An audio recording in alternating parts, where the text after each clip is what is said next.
All right, everybody press got it, as we all know to do. Mhm.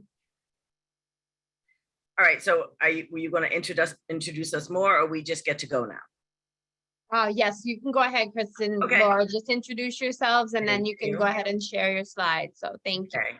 So first I want to thank you all for being here. My name is Kristen Eriksen and my partner in crime is Laura Bedard. And we are together, we are the program coordinators for MassFast, which is Mass FASD.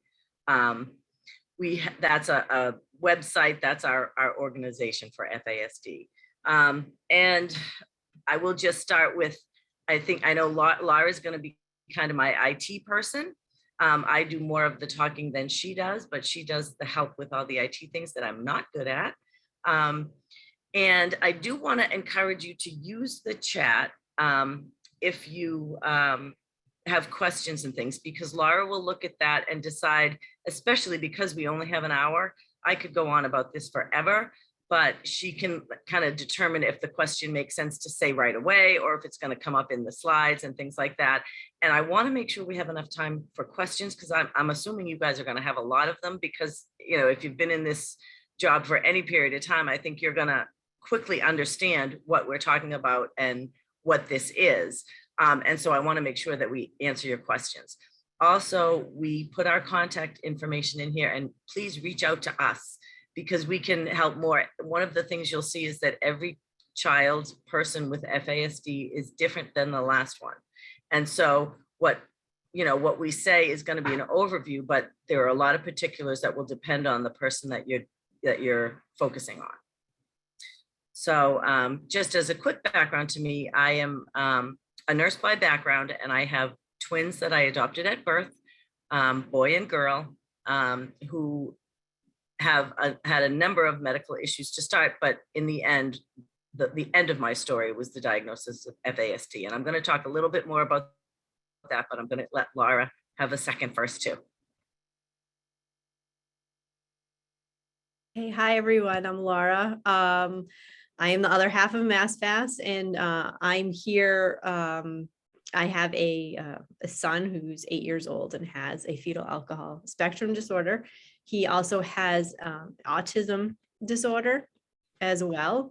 So I'm going to hand it over to Kristen, but I'm sure we'll talk towards the end and answer some questions you all have. Okay, thanks. Okay, so we can start putting up the slideshow. And oh, okay, I saw something in the chat, but it's just a little comment there. That's awesome. Okay, so I can't talk right now, Lovey, just text me. So you can see that? Yes, we can see that. It's good to me. Yep. So IHR is the name of the overall organization that we work for, and that's the Institute for Health and Recovery. And the next slide kind of describes them.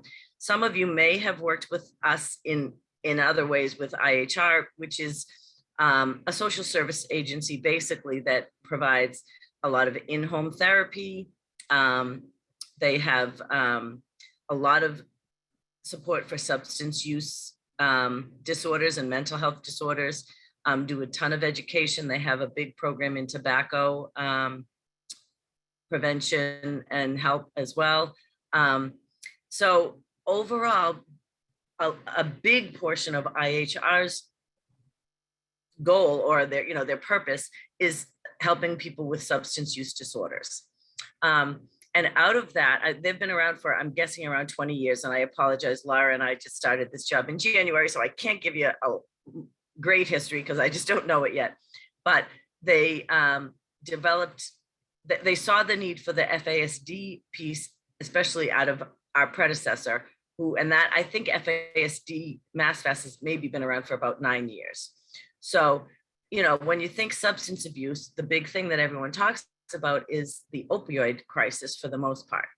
And what we've found is that the more you look into that, the more you see that if there is an opioid addiction or other substance use disorders, there is probably also alcohol exposure in there as well. And I don't think that would be telling you anything you wouldn't understand, because if you are unable to get your biggest preferred drug of choice, you're going to get something else. And the fact that alcohol is legal and more easily accessible, it is definitely something that seems to be forgotten in this epidemic, if you want to say. And it's something that Enid saw and other people have seen to say, hey, this is another piece of this puzzle. So then we can go on to the next slide. And like I said, this is Laura and I with our contact information. We each have separate emails, but we also have a shared one, which this would be probably the one that would be best for you guys to have, is the FASD@healthrecovery.org. You can call the office, but I'm never in the office. And so you could have my cell number, but also just sending it to the email would probably be the best way, just because then we both get it and can get back to, figure out who would be best to get back to you.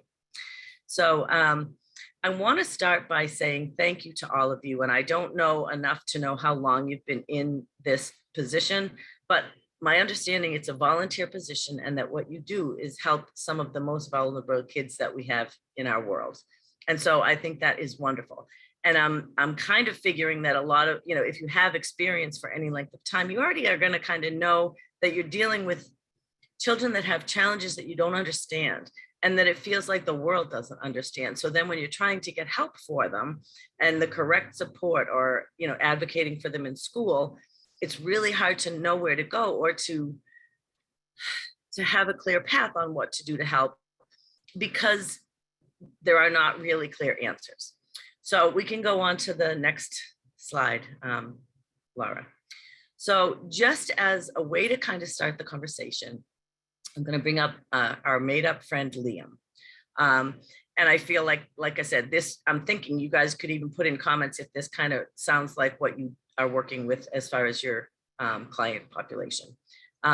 He's in foster care, and he's had traumatic abuse in his past.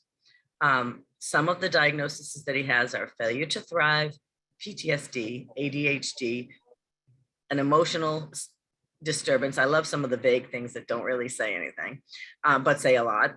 ODD, and a learning disorder. And his IQ is 75. Some of the things that are used when they describe him are being controlling and explosive, avoidant, easily frustrated, socially inappropriate, and resistant. I kind of hate all those words, but I'm going to leave that there for now. And then say this picture's not really Liam. Go on to the next one. So some of the characteristics that are the difficulties that people are having in working with, ODD. I thought it said ODD. But one of that you can flip back, or we can look into that. I would definitely say, yep, ODD is in the list there, definitely. I think, Kristen, we're just looking, some of the acronyms are new, Oppositional defiant disorder. Sorry, thank you for clarifying. Yeah, thank you. And maybe could we glance back at the slide and see if there's any other, Sure. I know the learning disability. Yes, and well, PTSD is post-traumatic stress disorder. And sometimes I like if they have it more of a, because it's developmental trauma, which is somewhat different. If you think of, what people overall think of PTSD is that, in a war situation, and then, for the rest of your life, you hear certain noises and it triggers. And some of it can be that if the child has traumatic abuse, which he did, but also it's developmental trauma at a young age where, you don't understand. And then there is abuse or neglect or triggering sounds and that type of thing. ADD is typically is usually ADHD, attention deficit hyperactivity disorder, which has a lot of different acronyms you can use too, and learning disability. Thank you for reminding me that, because I'm bad about that sometimes. Yeah, thank you for explaining them. All right, we can go on to the next page. So some of the characteristics that have come up for Liam are, the first one is called dysmaturity. And you may notice that it's not immaturity. And that's because there are two separate things. We can all be immature, acting goofy when you want to, or acting, being silly and that type of thing. But this is a functional thing. And I've seen it myself in my own children, but it takes a while to catch it, but what I learned from therapy, attachment therapy and things, is when the therapist would say, all right, this is, tell me what happened, and you talk about a situation, then they'll say, all right, how old is he? 12? Okay. How old is he acting? How old does he seem to be? And over time, I have seen that it's not acting. They are that age when they're in that triggered situation. And there's a big difference in that, because one of the big differences is that what most people will say, and has been said to my children and other children a lot, is act your age. You're 14. You shouldn't cry like a baby. But they are not acting. And it's a big difference that you may or may not see. And now that I've said it, I hope you would see it more. I would think and hope that a lot of people here are aware of sensory processing disorders, but I can talk about that more in detail if you flag me that I should.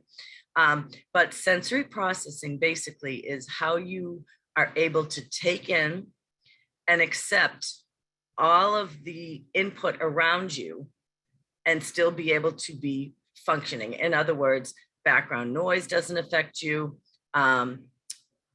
bright lights, interruptions, plane flying overhead, things like that. And children or people who have difficulty with this cannot focus if they are finding too many other outside things that are impeding on that ability to have attention. I think that in time, it's something that's probably been around forever, but was not something that more people were aware of. And some of the issues are that, little kids are running around because they can't focus. The refrigerator makes a humming noise. There are fluorescent lights that make humming noises. Touch tags on things. I know that's a big thing that people usually seem to be more aware of. Tell me if you want me to cut off. I can't actually see anybody else. So I don't know if anybody wants more or less information about sensory. But I think, Kristen, I think if anyone does want more information that, especially with Laura monitoring the chat, you're welcome to write more information on sensory processing, please. And then Laura can kind of choose when to pull that in. But otherwise, I think you explained it very well. Sounds and it is certainly a common occurrence, but thank you. And what I will say is that I have twins. And one is they both have sensory processing difficulties. One is a seeker and one is a avoider. And those are kind of the two categories. Seekers are ones that need input all the time to stay alert and, if you want to say, almost functioning, but it gets to a point of my son can never stop. He needs to move, he needs to carry big things, he needs to run, he needs to ride his bike. My daughter is a sensory avoider. And that means the best way I can explain it is she has the hugest personal space bubble. If you get in it, there's going to be trouble. She doesn't like to be touched. She does have issues with tags and clothes, that type of thing. So then as far as Liam's language, he does not have good auditory processing. So he hears about every third word that is said. Sometimes you can figure that out. Other times you just say, or what people will say is, he's not listening. But if you need extra time for those things, it's going to be that much harder for you. Having difficulty with memory and with executive functioning. Executive functioning, the way I like to, what explained it best to me was your IQ is what you know and what you are able to, what you have learned. Your executive functioning is what you do with what you know. So you may be able to learn math and may be able to learn language, but if you have trouble with executive functioning, you can't problem solve. When somebody talks about something in language, you aren't able to make that abstract connection to generalize, oh, if this message works in this situation, that would probably work in this one or not work in that one. And executive functioning is a huge, difficult issue for children on the autism spectrum. I'm gabbing more than I want to, so I want to you can go on to the next slide. So these are the interventions that they have in the classroom for Liam. He's got an aid, he's got therapy, he's got a behavioral plan, he's on medications, he gets verbal warnings, he has timeouts and isolation, and it probably should also say restraint in there, which I can't even talk about right now, but we'll have to deal with that. So anyway, then you can go on to the next slide. Liam has all of these supports and yet he is still having an enormously difficult time in school. Oh, and there's the restraint. I knew it would come in somewhere. So you can go on to the next slide. So, but this is a kid who's got all kinds of services, and it does not seem to be effectively helping him. Kristen, I'd like to just clarify, especially, I'm a nurse as well, and many of our volunteers know that. So these are terms that I'm definitely used to, but I just want to make sure everyone's familiar. Like a 4-point restraint is a physical, not like a physical hold, but like a mechanical restraint, right? Like, what are they using? Just kind of wanted to make sure that. Well, you know what? It's interesting you would say that. That slide is Enid's from before, and I hadn't even realized that. I'm glad you noticed it, because I do think more often it tends to be physical restraint with people. Not 4-point restraint is in sort of in a hospital setting where there are actual, like a hospital bed, and there like harness things that are strapped on each arm, one on each leg. I'm going to change that in the slides. Thank you. Okay, yeah, I just want to make sure. Most of the time, that's not what happens with kids. They are in a hold with people. A physical hold, right? And they'll try, And then, if anything, then they are brought to a seclusion room and closed in with the door closed. Which is so wonderfully humane. Oh, I know. Thank you. Yeah. Okay, so this slide says so much, and I think it's the utmost of what I feel like we need to get people to understand more.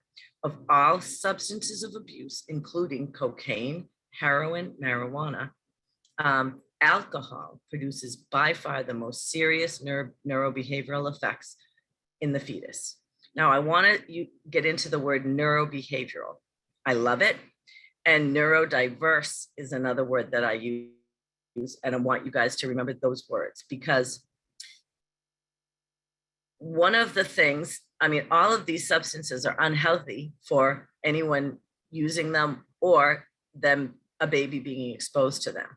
But it's what happens during the fetal development that is extremely more intense and causes more brain injury, in total honesty, with alcohol than it does with cocaine, heroin, and marijuana. And they're all not good, but like I said, and the zero in this penny is the size that a fetus can be when it is possible for it to be affected by alcohol exposure. And think about how tiny that is. That's the very first minutes of pregnancy. And there are different effects that can happen throughout every single minute or second of a pregnancy. So we can go on to the next slide. So what is FASD? FASD stands for Fetal Alcohol Spectrum Disorder. And it's similar to autism, if you know anything about that. That's an overall term that has a lot of different listed names under it. And that's because the overall term is, okay, this person has been affected because they were exposed to alcohol in the womb. And like I said, everyone is affected differently. And that's because it depends on which days there is alcohol exposure, which days there are not, how much on certain days, and if there are periods where there is no exposure. And so, and if you know anything about fetal development, which I'm not going to get into, that is something that every single minute of pregnancy, something is developing. And, at certain points, it's the kidneys, another point, it's the ears, another point, it's the brain. Some point, the brain actually is throughout the entire pregnancy, which is the biggest key thing of it too. So if it's at, a certain stage in pregnancy when the kidneys are being affected, these children can have kidney issues that are a separate, they call it comorbid. So something else, and they're born with a kidney issue, but that doesn't mean they have FASD. But if they do, it could be caused because of that alcohol exposure during that time of the pregnancy.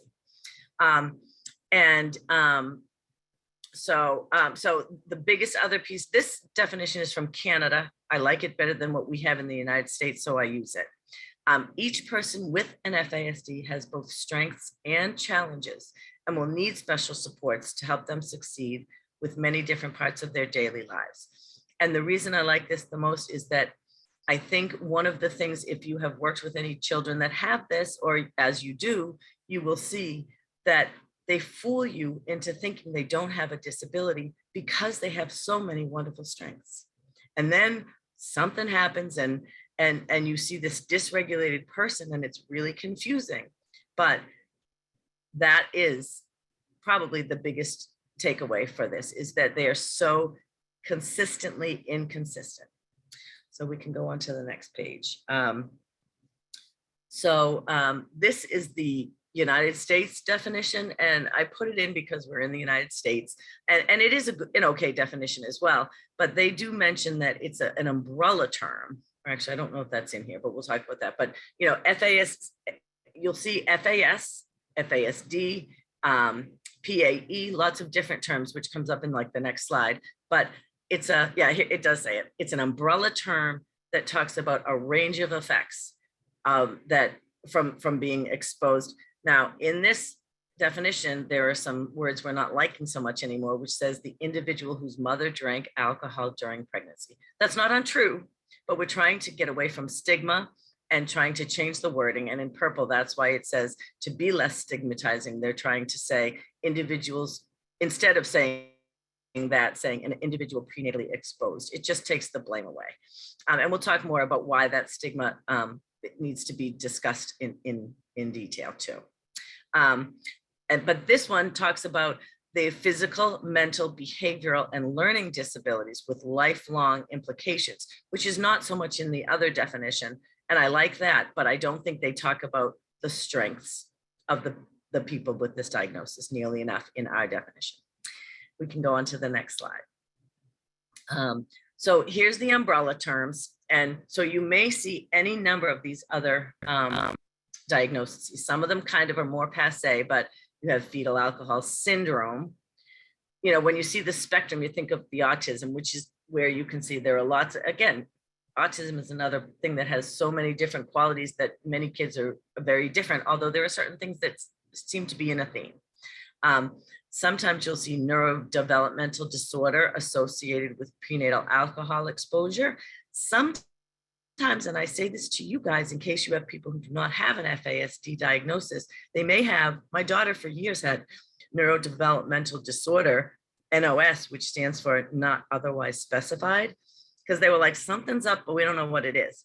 Kind of kills me that they don't know what it is, because we learned and figured it out, but it's not something that's top of mind for physicians when they're looking at children a lot.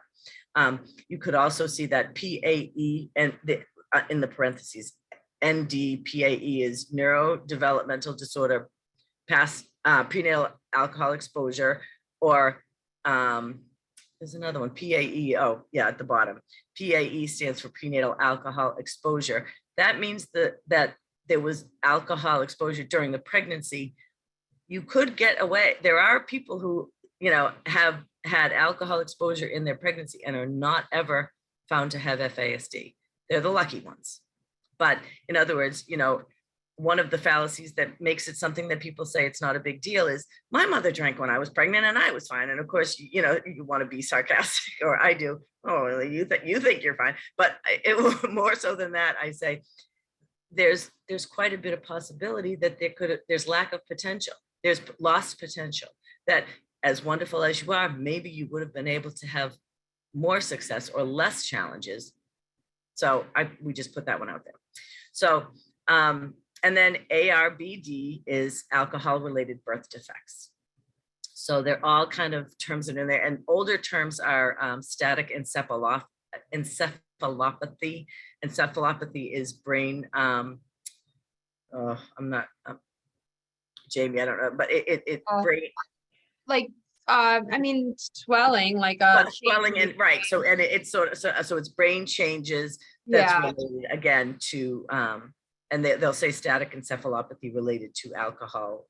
Yeah, it's usually like an inflammatory response of the brain that interferes with functioning, I would say. Yep. Thank you. Okay, we can go on to the next slide. So high prevalence groups, I feel like this is you. This is what you're working with. Children in care, orphanages, foster homes, in out of district school placements, also in residential programs, people in corrections, in special ed services, that have services for developmental disabilities and psychiatric care, mental health needs, and the indigenous population. I'm not sure if everybody would know, but alcohol consumption is an enormous problem, or overuse of alcohol. I'm not coming up with the politically correct terms now, is very prevalent in the indigenous populations with the American Indian and Aborigine population. We can go on to the next slide. Now, I've been talking for almost a half an hour or close to. Is there anybody who needs me to stop, have questions, or should I just keep on rolling on? We good? I feel like you're doing a great job explaining. If anyone does, definitely speak up, but otherwise, thank you. It's very good. Right. I actually have a question. question. Oh, yeah. I don't know who is going. So you might be getting to this, but what type of professional diagnoses this? Because No, that's I've been, a good question. I've Yeah. worked with dozens of kids as an education advocate, and I've never heard of this. So, and they're all in foster care, all the kids I Yeah. work with. So Actually, yes, I love the question, and we will get to that. And it's part of why I'm getting worried that I want to have enough time, because there's so much to go over, but I feel like you nailed you hit the nail on the head. I'm a nurse. Jamie's a nurse. When I was in school, and I'm not going to tell you how long ago that was because I don't want to, but FASD was probably one half of a page, or maybe a full page, maybe a couple of pages in special needs area in our book. And it was like glanced over. There was probably one question on a test, and it was never accentuated in any way, if you want to say. And that's the same case for social workers and doctors and educators and everybody. It is not well recognized. And that's where the biggest challenge comes in. But for one, I will say, I feel like anybody that I talk to, I want to say, no matter what you're seeing with challenges, think FASD, but also ask about it. And this is the piece. I knew my children had all kinds of difficulties and, high risk reasons to have high risk difficulties through their whole life. But I didn't see this as a big deal because we had enough other things. So actually, maybe we'll go back a little bit now for Laura and I, but with my children were born at 32 weeks, which is quite early. Their birth mom did not intend to keep them, to raise them. And I only say that partly because there are hormones in pregnancy that a woman emits when she is working on bonding with her baby. And if you are not intending to raise that baby, and this, I can't even get into our political climate right now, but you don't have the same amounts of oxytocin and the love hormones going through your body to your baby if you are not intending to raise them. Or if you are in a traumatic life situation yourself, where you don't have enough wherewithal in your life to have any love hormones for yourself or anybody else. I see the questions coming up, and I will talk about that in this next red flags. But so I just partly in sharing about my own story, my kids were born. We knew there was multi-substance use, homelessness. I mean, a very unfortunately sad situation for the birth mom. And she did not intend to keep them. It was an emergency C-section, and she was not, she was like, she was completely high on whatever she had used at that point.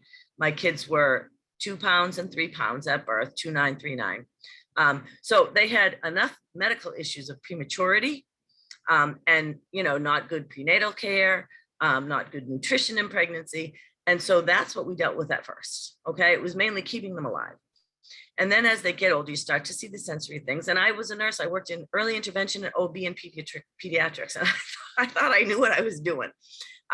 So over time, I could see the sensory issues come in. And that makes it difficult because if you can't get them to sit still, or you can't get them to pay attention, it just everything wreaks havoc in your life. And then they go to school, and we start to have the school saying, oh, I think this is attention stuff. And that's the common one. That's what everybody thinks when you have a kid with any kind of difficulty when they're in their earliest years of school. But one message I want to say is a lot of times that's where everything stops. You get one diagnosis and then everybody works on that diagnosis for the rest of that child's life without even thinking, could there be something else? Unless a parent pushes enough or somebody knows to stick those little ideas in the back of someone's head. And if I didn't ask about FASD, I never probably would have gotten the diagnosis. But it's because of all my searching and needing more information that I was able to find that. So when I look at this list, we can go back to this, looking at the red flags to partly say, this is how it starts to get noticed, if you want to say. Preschool children with developmental disabilities, or, it doesn't really, but the comorbid that they're talking about, comorbid just means different at the same time, diagnosis is at the same time, of ADHD, learning disabilities, mood disorders, anxiety, or any kind of complex patients. And the next one, which I know someone wanted me to explain, paradoxical med responses, which is a key thing to think about. If you have a child that they're diagnosing with ADHD, the typical med you put them on is a stimulant, which seems weird, but it seems to work that somehow the stimulant slows them down, or it makes the rest of their body catch up to the fastness in their brain, and it works in that way. But a lot of children, if they have ADHD diagnosed when they have an FASD or other things going on, is that the med does the opposite of what it's supposed to do. So you give them stimulants and it doesn't work for like it would if a child with FASD, or with the same thing, clonidine is supposed to kind of have relaxing effects, and if instead your child becomes wired. So an opposite effect of the medication that you try, which means that the horror of trying medications, which is always very hard anyway, is even harder because you cannot get the effect that you don't get the effect that you're expecting or hoping to get. And Kristen, I would add, just on the explanation of the paradoxical effect is similar to what you're saying. You don't know until you try the medication. So some people have a paradoxical response to a medication, others don't. So it's tough, and I don't know exactly what, prompts that response, but unfortunately you don't know until you try a medication, which is obviously hard for your child and your family to go through that roller coaster. Mm-hmm. And I'll tell you, I thought I was well informed and prepared, and I went into this knowing my kids had a lot of insult to their own brain. So when they were young and in school, I was very upset with the school psychologist who said to me, I think it's time to talk about medication. And I said, my kids have had so much, so many insults to their brain that I don't want to start adding another one. I feel like it's so fragile and they need to grow it and everything. And what I was told, bullied, if you want to say, by the psychiatrist from school was, not giving your child medication for ADHD when they need it is like not filling their prescription for eyeglasses.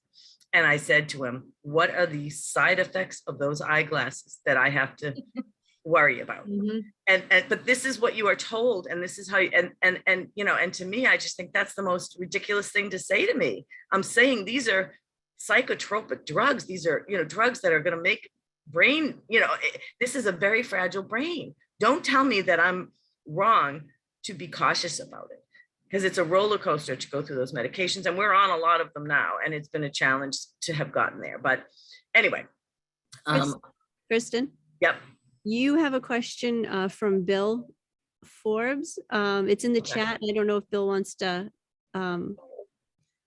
He had his hand up for a question. Yeah, Bill, if you want to unmute Bill and ask, thank you for putting it in the chat, but you're welcome to ask Kristen. Yep. Well, the question that I have briefly has to do with what is the value of a diagnosis of FASD? It sounds like there are neurobehavioral symptoms of FASD that, number one, are highly variable from one child to the next, or person. I'm going to say child, but you know what I mean, a person. And Furthermore, those neurobehavioral effects overlap with other conditions like ASD, as you have said, and other potential That's a reasons for developmental Yep, super uh, question.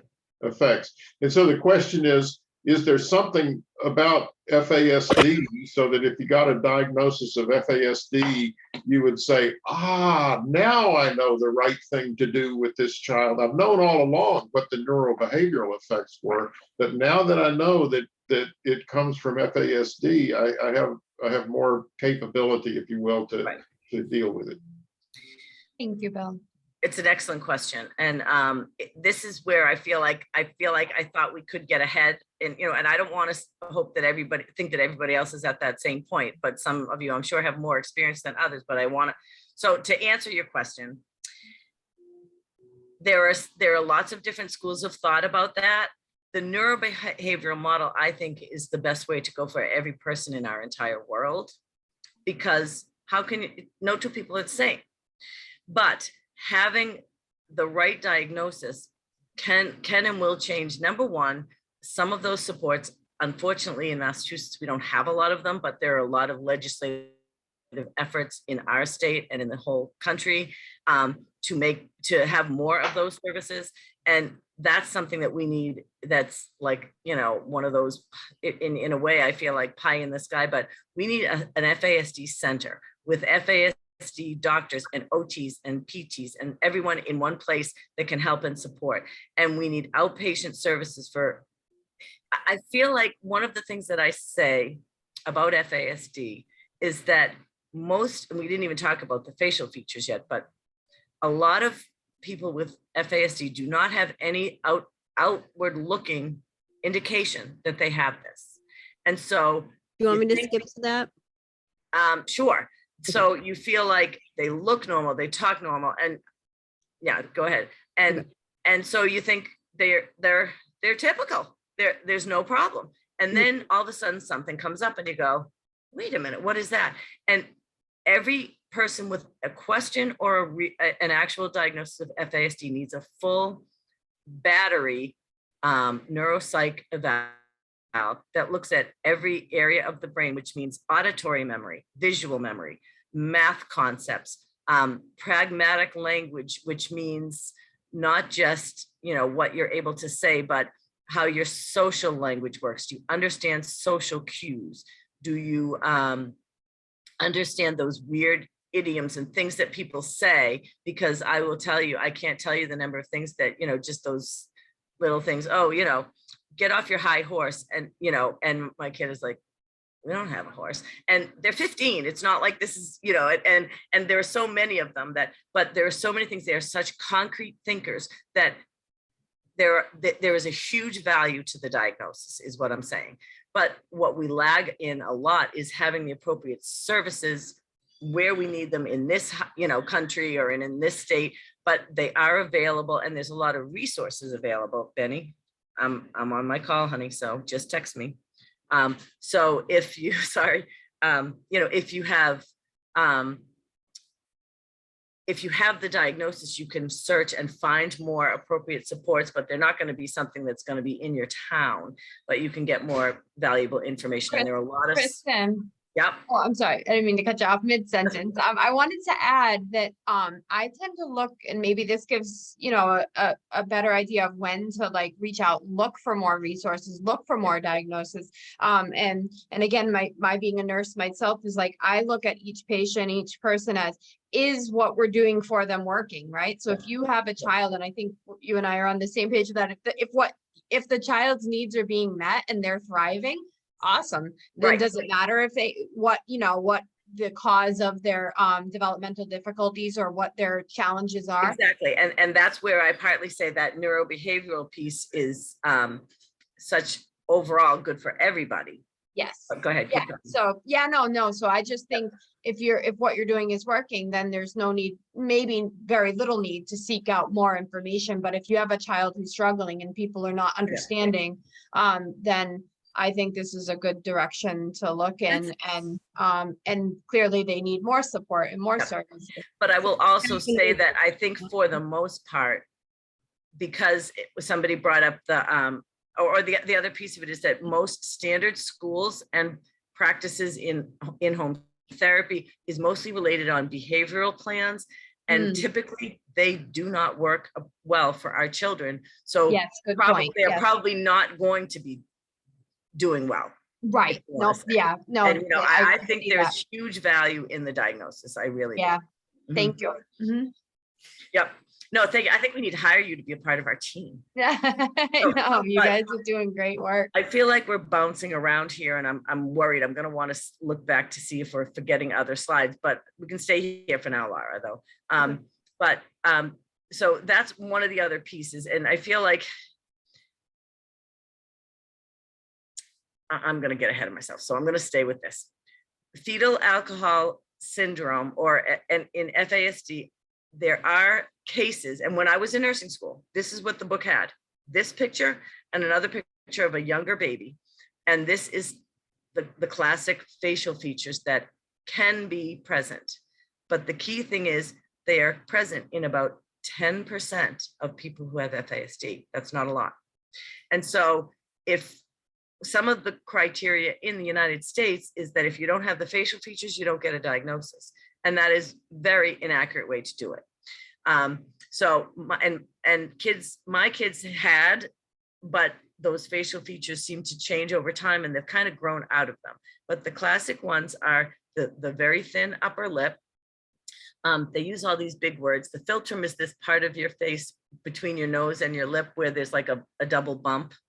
And a lot of times that's either gone or way less prominent. And you can see it more in the pictures when you look.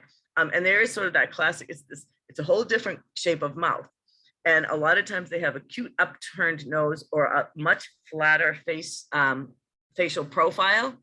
And eyes have, I can't even say it, short, the PFL is palpebral fissures.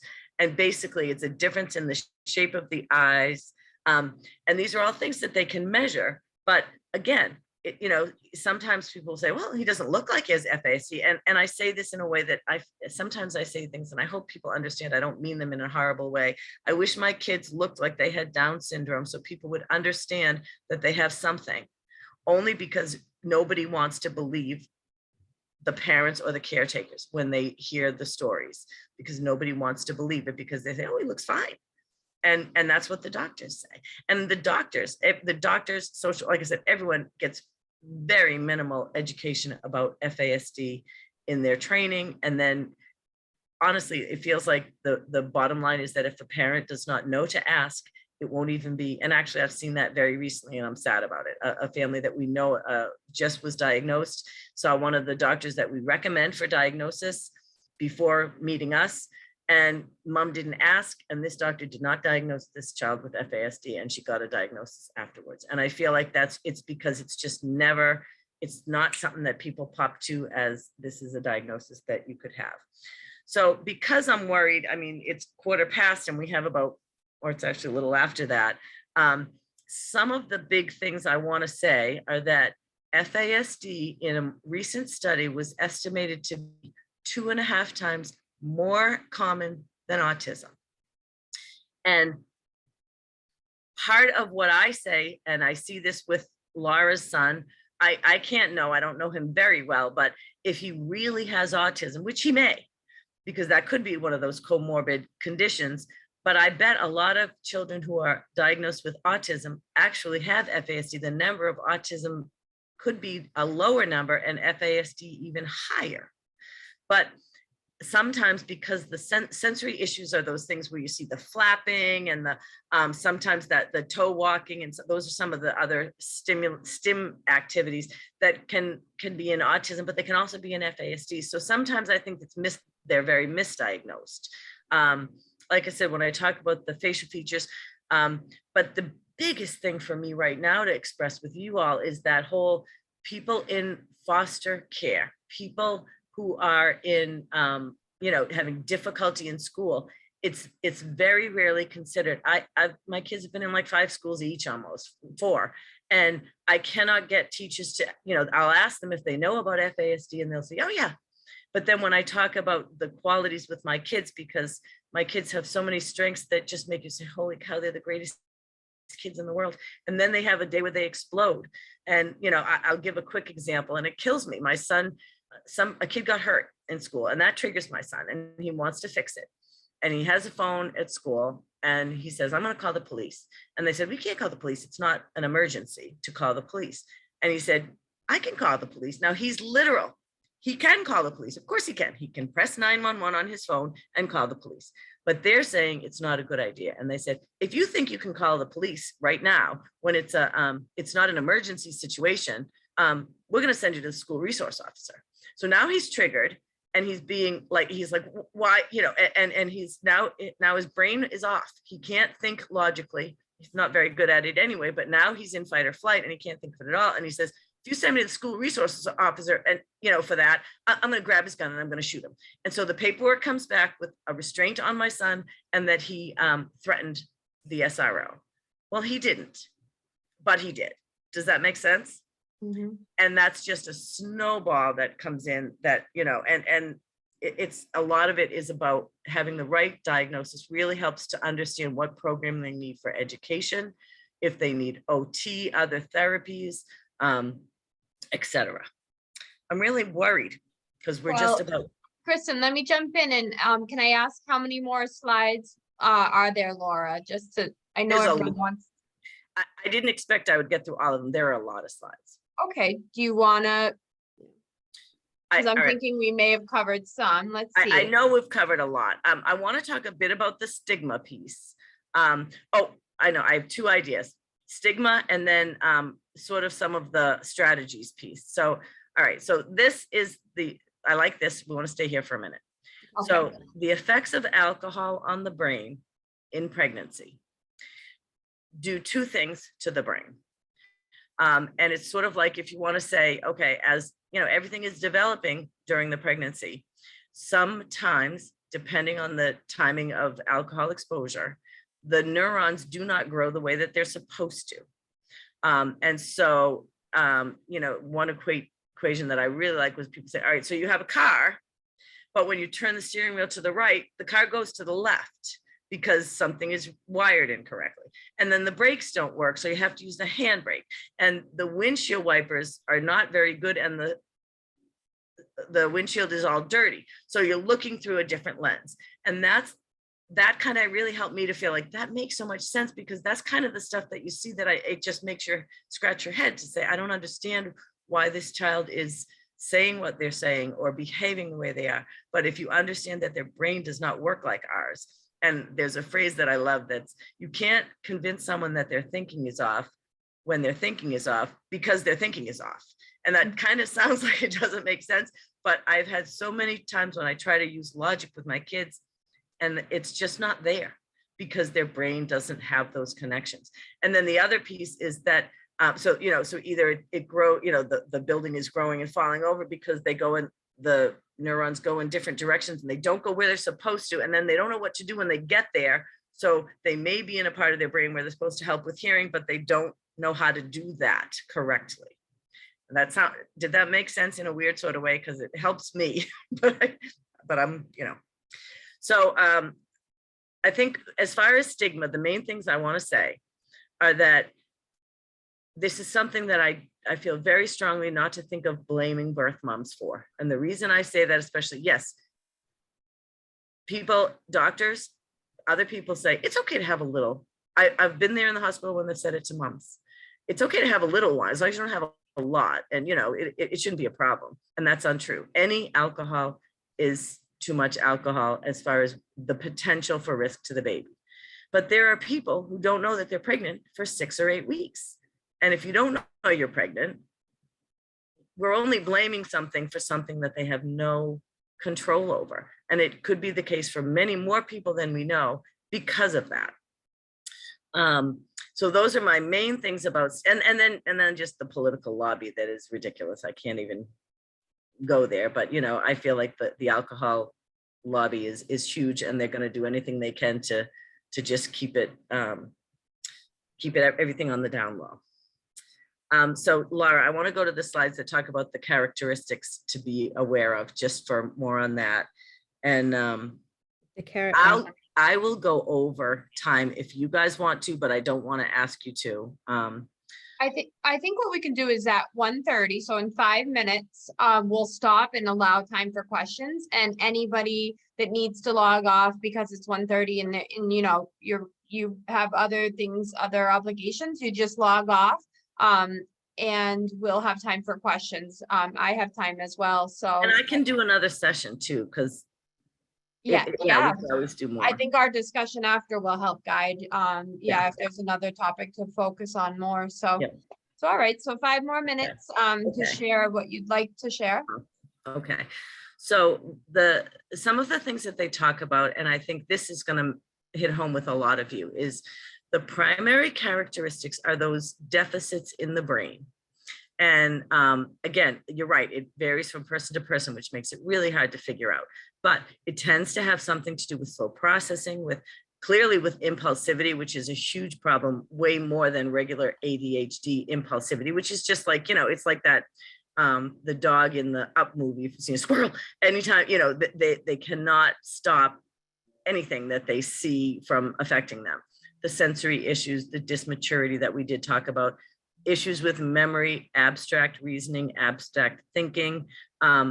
And it's language usually not in the verbal language, not in what you say, but in understanding language and in being able to interpret social cues and pragmatic language. And a lot of that pragmatic language, a lot of what it means is being able to understand somebody else's perspective in it.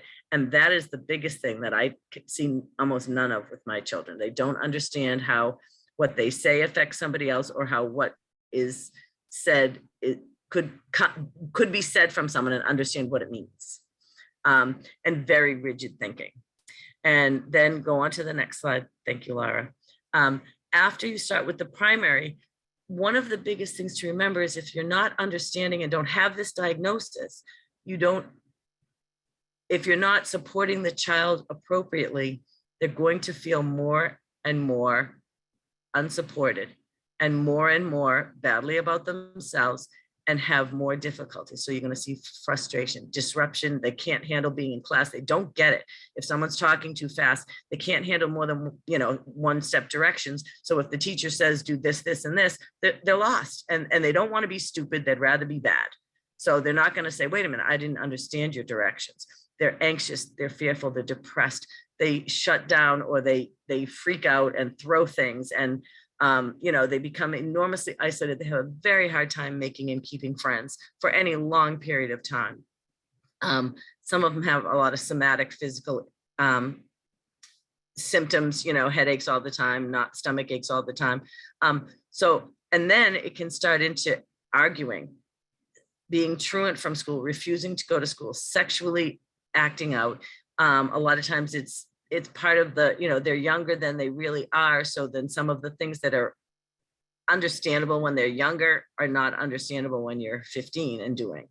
And then the longer that you go on with that, and again, not being supported and not being given the right strategies and the right things that they need, you can go on to the next slide, you get into the tertiary characteristics, which are, again, truancy, trouble in school, leaving school, disrupted placements from your regular home, ending up in foster care or residential programs, in partial hospitalizations, and experimenting with drugs, with addictions and substances because they're trying to find any way out of the pain that they have. Incarceration because they don't understand, because of impulsivity and because of not understanding money, they steal things, or they'll go down that dark alley and someone will say, hey, drop off this package at this address, and now they're drug dealers and they don't even know what they've done. Self-harm and a lot of mental health issues. And so that makes it look so bleak. And all of the good things about my kids, oh, crap, I'm gonna cry now, but are there. And yet you fear that this is the way it can go if you can't get the services that you're looking for. And I think you probably all see some of that in the children that you work with. So I want to be able to have questions, and I'm sorry. No, I mean, Must be a bad day today. No, but how heartbreaking. These are what families are going through and needing services. And you see the snowball, the impact of how one thing affects another. And we certainly see that in, you know, children that Sure. gone through the trauma they've gone through. When you add all the layers together, these are sadly common outcomes if Yeah. they don't receive support. And I feel like, you know, you're dealing with a lot with the foster care population, I believe, right? Is it all Yes. or It's all, yeah. Yep. some? So you're dealing with the trauma of that family loss, Yeah. you know, and sometimes spending time with them, and I mean all of that trauma. There's so many other pieces, and there's attachment, and all of these things have emotional and mental health pieces to them, which mean no wonder these people are so lost and broken if they don't get what they need. I see people leaving and I say thank you. Yeah, thank you. I But really please appreciate reach out to us as anyone, if you have to leave, you know, send us emails. And like I said, I know an hour is not enough for me, but it's also, I feel like I hope we got through the basics to have you thinking about it more. Yes, thank you. I just want to say thank you for joining us and sharing your knowledge and your own personal experience. Let's see.